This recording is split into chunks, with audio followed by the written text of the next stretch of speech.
आज की बड़ी खबरें। नमस्कार दोस्तों, आप सभी का स्वागत है आज की बड़ी खबरों के इस तीसरे एपिसोड में।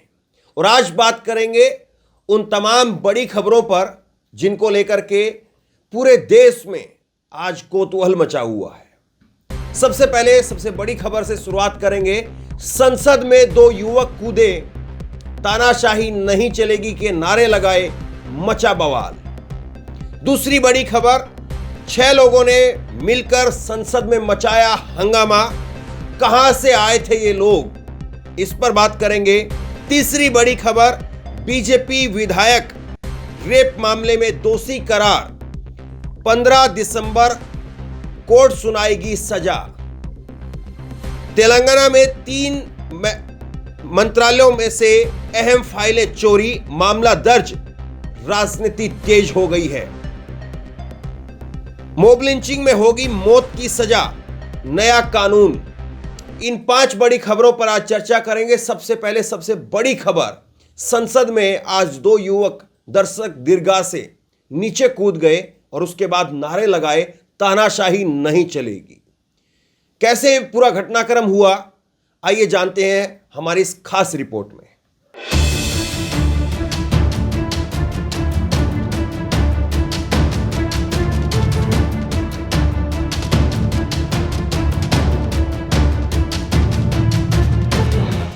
संसद पर आतंकी हमले की 22वीं बरसी पर लोकसभा में उस वक्त अफरा तफरी मच गई जब विजिटर्स गैलरी से 2 युवक अचानक नीचे कूद गए। उस समय लोकसभा में बीजेपी सांसद खगेन मुर्मू अपनी बात रख रहे थे।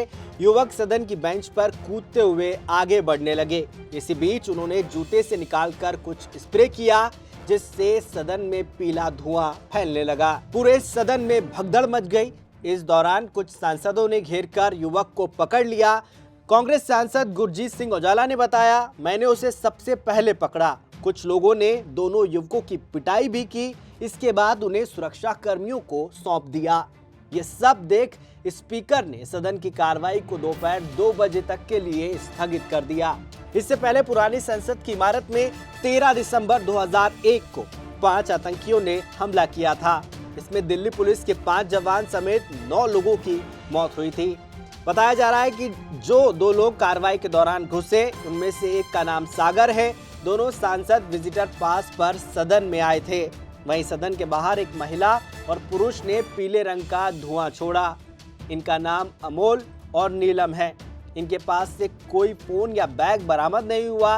बाहर से गिरफ्तार हुए दोनों लोगों का दावा है कि ये खुद से संसद पहुंचे और उनका किसी संगठन से ताल्लुक नहीं है। नीलम ने नारेबाजी की, कहा तानाशाही नहीं चलेगी, संविधान बचाओ, मणिपुर को इंसाफ दिलाओ, महिलाओं पर अत्याचार नहीं चलेगा, भारत माता की जय। ये घटना दोपहर 1 बजे की है। इसके बाद दोपहर 2 बजे सदन की कार्रवाई दोबारा शुरू हुई। आते ही लोकसभा स्पीकर ओम बिरला ने कहा, अभी हुई घटना सबकी चिंता का विषय है। इसकी जांच जारी है। दिल्ली पुलिस को भी जांच के आदेश दे दिए गए हैं। शुरुआती जांच में पता चला है कि वो साधारण धुआं था। डिटेल जांच के नतीजे आने पर सबको इससे अवगत कराया जाएगा। बहरहाल संसद की सुरक्षा में सेंध एक गंभीर मसला है। ऐसे में सरकार को इस घटना का सच लोगों के सामने लाना होगा। साथ ही देश की सबसे बड़ी पंचायत में ऐसी घटना फिर से ना हो और हकीकत पूरा देश जान सके, ऐसे कदम उठाने पड़ेंगे। Bureau report, online news India.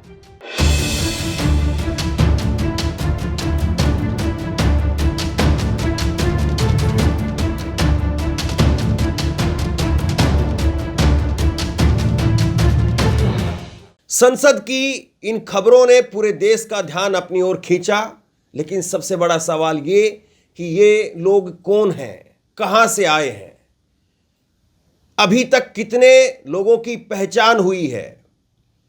पूरा घटनाक्रम और एक एक व्यक्ति की पहचान जो अभी तक सामने आ चुकी है, जानिए हमारी इस खास रिपोर्ट में।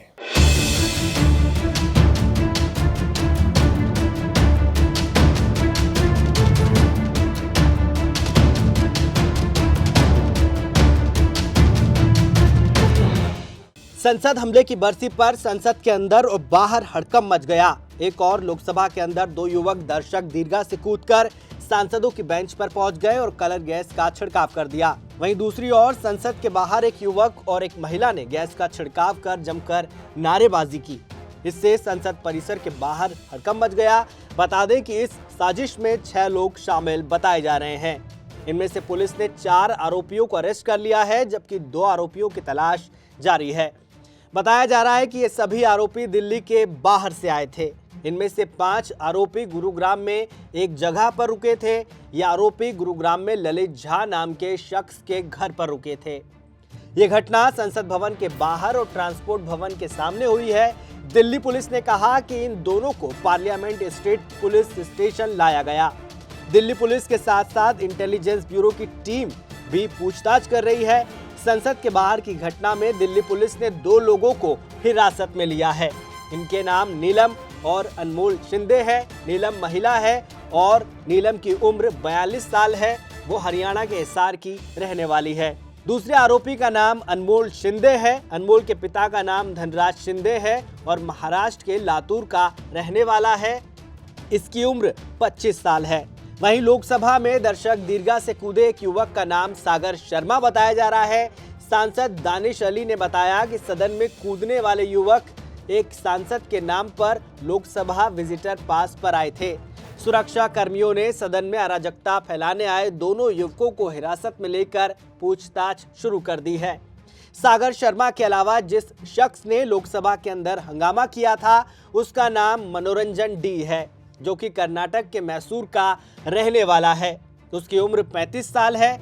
उसने बेंगलुरु की विवेकानंद यूनिवर्सिटी से इंजीनियरिंग की है। इन दोनों युवकों ने सांसद प्रताप सिम्हा के पास पर संसद में एंट्री पाई थी। हालांकि संसद के अंदर और बाहर जिन लोगों ने हंगामा किया उनका आपस में कोई संबंध है या नहीं, इसको लेकर अभी तक कोई जानकारी सामने नहीं आई है। Bureau report, online news India.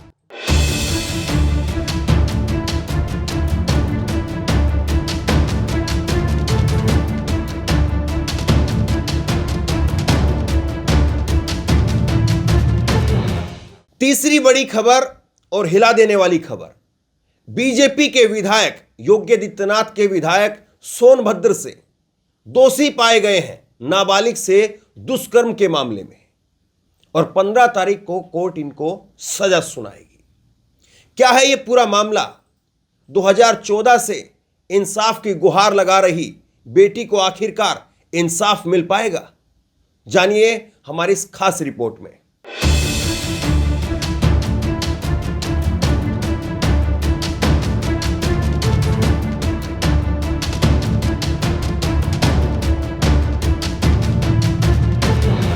UP के सोनभद्र के दूधी विधानसभा के वर्तमान बीजेपी विधायक रामदुलार सिंह गौड़ को एक नाबालिग लड़की से रेप के जुर्म में दोषी पाया गया है। जिला अदालत के आदेश के बाद उन्हें गिरफ्तार करके तुरंत जेल भेज दिया गया। इस मामले में 15 दिसंबर को सजा का ऐलान किया जाएगा, जो कि उम्र कैद तक हो सकती है। भारतीय जनता पार्टी एक तरफ 3 राज्यों में मुख्यमंत्री के चौंकाने वाले नाम देकर सुर्खियों में है, तो वहीं दूसरी तरफ यूपी से निराश करने वाली एक सूचना सामने आई है। यहां बीजेपी के एक विधायक को नाबालिग से रेप के जुर्म में कोर्ट ने दोषी ठहराया है। यूपी के सोनभद्र के दूधी विधानसभा के वर्तमान बीजेपी विधायक रामदुलार सिंह गौड़ को दोषी मानते हुए तुरंत गिरफ्तारी का आदेश दे दिया गया। पुलिस उन्हें गिरफ्तार करके थाने ले गई। इस मामले में 15 दिसंबर को सजा का ऐलान किया जाएगा। जानकारी के मुताबिक नाबालिग से रेप की यह वारदात साल 2014 में हुई थी। उस वक्त रेप के दोषी रामदुलार सिंह गौड़ की पत्नी म्योरपुर थाना क्षेत्र के एक गांव की प्रधान थी।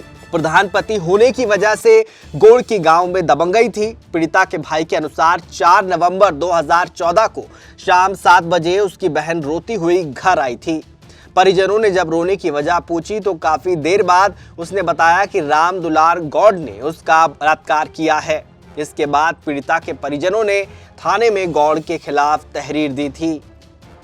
पहले रेप का यह केस जिला अदालत में चल रहा था, लेकिन रामदुलार सिंह गौड़ के विधायक बन जाने के बाद इसे एमपी एमएलए कोर्ट में ट्रांसफर कर दिया गया। यहां चली लंबी सुनवाई के बाद अतिरिक्त जिला न्यायाधीश एहसान उल खान ने विधायक को रेप केस में दोषी पाया।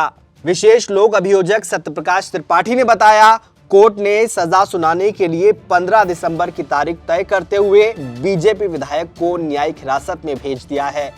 आरोप है कि बीजेपी विधायक रामदुलार सिंह गौड़ ने पॉस्को एक्ट से बचने के लिए पीड़िता का फर्जी स्कूल सर्टिफिकेट बनवाया था। उन्होंने अपने रसूख के दम पर स्कूल सर्टिफिकेट में उसकी बर्थ डेट बढ़ा दी थी ताकि उसे बालिग साबित किया जा सके, लेकिन पीड़ित पक्ष ने उसकी साजिश का भंडाफोड़ करते हुए कोर्ट को सच बता दिया था। इसके बाद स्कूल के प्रधानाचार्य को तलब करके कोर्ट ने असली सर्टिफिकेट सामने रख लिया था। विधायक की इस हरकत की वजह से उनका केस कोर्ट में कमजोर हो गया। बीजेपी विधायक रामदुलार सिंह गौड़ के खिलाफ पुलिस ने आईपीसी की धारा 376, 506 और पॉस्को एक्ट के तहत केस दर्ज किया था। पॉस्को यानी protection of children from sexual offence act को साल 2012 में लाया गया था। इस कानून में पहले मौत की सजा नहीं थी, लेकिन 2019 में संशोधन कर मौत की सजा का प्रावधान भी कर दिया गया। इस कानून के तहत उम्र कैद की सजा मिलती है तो दोषी को जीवन भर जेल में ही बिताना होता है। Bureau report, online news India.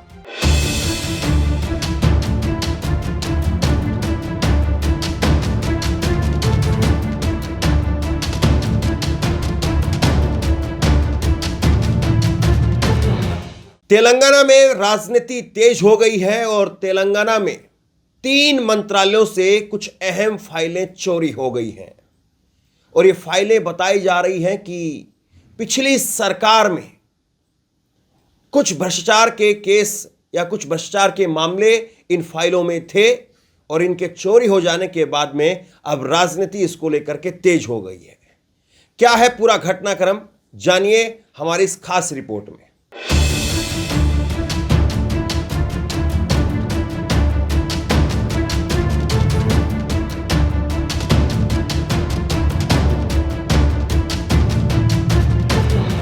Telangana में नई कांग्रेस सरकार के मंत्री अभी प्रभार संभाल ही रहे हैं। इसके पहले ही 3 मंत्रालयों में अहम कागजात चोरी हो गए। मंत्रालय से जुड़े लोगों का कहना है कि कई अहम फाइलों के कागज गायब हैं, कई कागजात दफ्तर में ही जलाने के सबूत मिले हैं। फर्नीचर भी न सिर्फ तोड़ा गया बल्कि चोर सोफा कुर्सी भी साथ ले गए। चोरी की ये घटनाएं बीते 4 दिन में हुई है। फिलहाल हैदराबाद सिटी पुलिस ने नामपल्ली, सैफाबाद और एबिटस रोड थानों में एफआईआर दर्ज कर जांच शुरू कर दी है। हैरानी की बात है कि तीनों मंत्रालयों में चोरों ने ज्यादातर फाइलों को या तो तहस-नहस कर दिया या उन्हें लेकर भाग गए। पुलिस ये पता लगाने की कोशिश कर रही है कि आखिर कौन कौन सी फाइलें गायब हैं। चोरी की पहली घटना पशुपालन मंत्रालय में हुई। 10 दिसंबर को दर्ज एफआईआर के मुताबिक इस मामले में पूर्व पशुपालन मंत्री और बीआरएस नेता तलसानी श्रीनिवास यादव के ओएसडी कल्याण और 4 अन्य को आरोपी बनाया गया है। ये एफआईआर मंत्रालय के चौकीदार मदाला लक्ष्मैया ने दर्ज कराई है। लक्ष्मैया ने चारों आरोपियों को दस्तावेज तहस-नहस करते और कुछ दस्तावेज साथ ले जाते देखा था। डीएसपी सेंट्रल डी श्रीनिवास के मुताबिक इस ऑफिस से फाइलों के साथ ही फर्नीचर भी गायब है। दूसरी घटना पूर्व शिक्षा मंत्री सबिता इंद्रा रेड्डी के दफ्तर में हुई। यहाँ फाइलों से भरी एक अलमारी गायब है, इसकी भी जांच जारी है। तीसरी घटना शिक्षा और उत्पाद शुल्क और सांस्कृतिक पर्यटन मंत्रालय में हुई। यहाँ से भी कई कागजात चोरी हुए हैं। इस मंत्रालय को पहले बीआरएस नेता श्रीनिवास गौड़ संभाल रहे थे। पर्यटन मंत्रालय के कुछ दस्तावेजों को वहीं दफ्तर में जलाया भी गया। कांग्रेस सरकार ने आरोप लगाया कि पूर्व मंत्री तलसानी गौड़ और पी सबिता के कर्मचारी कथित तौर पर कार्यालयों से फाइलें और फर्नीचर चुरा रहे थे। भास्कर ने वर्तमान पर्यटन और सांस्कृतिक मंत्री जुप्पल्ली कृष्णा राव से बात की तो उन्होंने बताया कि जांच जारी है, बहुत जल्द सब कुछ जनता के सामने होगा। जो भी दोषी होंगे उन्हें छोड़ेंगे नहीं। जो दस्तावेज जलाए गए हैं उनकी जानकारी निकलवाई है। बहरहाल जब भी सत्ता परिवर्तन होता है तो इस तरह के मामले सामने आते हैं। देखना यह होगा कि जांच के बाद क्या कुछ निकलकर सामने आता है। Bureau report, online news India.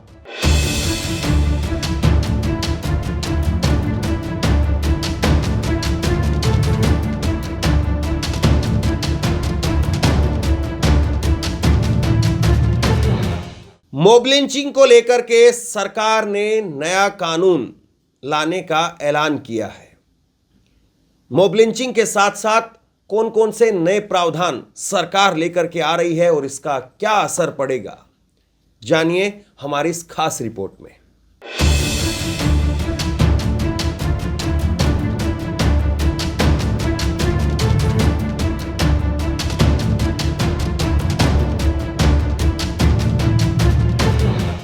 संसद के शीतकालीन सत्र के 7वें दिन गृह मंत्री अमित शाह ने मानसून सत्र में पेश किए तीनों क्रिमिनल बिल वापस ले लिए। इनकी जगह कुछ सुधारों के साथ तीनों नए विधेयक फिर लोकसभा में पेश किए। भारतीय न्याय संहिता, भारतीय नागरिक सुरक्षा संहिता और भारतीय साक्ष्य संहिता को पहली बार 11 अगस्त को संसद में पेश किया गया था।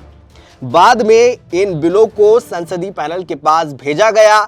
शाह ने कहा, संसदीय पैनल ने विधेयकों में सुधार की सिफारिश की थी। सरकार ने संशोधन लाने के बजाय बदलावों को शामिल करते हुए नए विधेयक लाने का फैसला किया। ये नए बिल भारतीय न्याय संहिता, भारतीय नागरिक सुरक्षा संहिता और भारतीय साक्ष्य संहिता है। इनमें सरकार ने अननेचुरल सेक्स और एडल्ट्री को अपराध नहीं माना, वहीं मॉब लिंचिंग में मौत की सजा बरकरार रखी है। अब राजद्रोह नहीं, अब देशद्रोह होगा। ब्रिटिश काल के शब्द राजद्रोह को हटाकर देशद्रोह शब्द आएगा। प्रावधान और कड़े किए। अब धारा 150 के तहत राष्ट्र के खिलाफ कोई भी कृत्य, चाहे बोला हो या लिखा हो या संकेत या तस्वीर या इलेक्ट्रॉनिक माध्यम से किया हो, तो 7 साल से उम्र कैद तक सजा संभव होगी। देश की एकता एवं संप्रभुता को खतरा पहुंचाना अपराध होगा। आतंकवाद शब्द भी परिभाषित।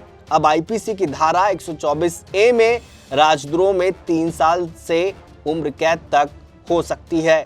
सामुदायिक सजा में पहली बार छोटे मोटे अपराधों के लिए 24 घंटे की सजा या 1000 रुपए जुर्माना या सामुदायिक सेवा करने की सजा हो सकती है। अभी ऐसे अपराधों पर जेल भेजा जाता है। अमेरिका, यूके में ऐसा कानून है। मॉब लिंचिंग में मौत की सजा का प्रावधान किया गया है। 5 या ज्यादा लोग जाति, नस्ल या भाषा आधार पर हत्या करते हैं तो न्यूनतम 7 साल या फांसी की सजा होगी। अभी स्पष्ट कानून नहीं है। धारा 302, 147, 148 में कार्रवाई होती है। Bureau report, online news India.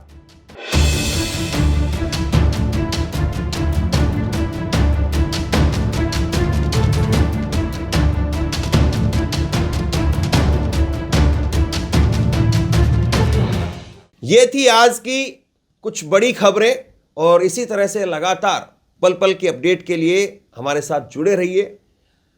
नीचे कमेंट बॉक्स में अपनी राय लिख करके जरूर बताइए आपको ये शो हमारा कैसा लगा, इसमें क्या कुछ सुधार किया जा सकता है। अपनी शिकायतें, अपने सुझाव नीचे कमेंट बॉक्स में जरूर दें। इस वीडियो को खूब शेयर करें, लोगों तक पहुंचाएं और इसी तरह की तमाम खबरों के लिए ऑनलाइन न्यूज इंडिया को सब्सक्राइब कीजिए। साथ में जो बेल आइकन है, घंटी है, उसको जरूर दबाइए ताकि जैसे ही कोई खबर अपलोड करें उसकी नोटिफिकेशन सीधे सबसे पहले आपको मिल सके। अगर ये वीडियो फेसबुक पर देख रहे हैं तो फेसबुक पर हमारे पेज को लाइक कीजिए, फॉलो कीजिए और इस खबर को शेयर कीजिए। बहुत बहुत धन्यवाद।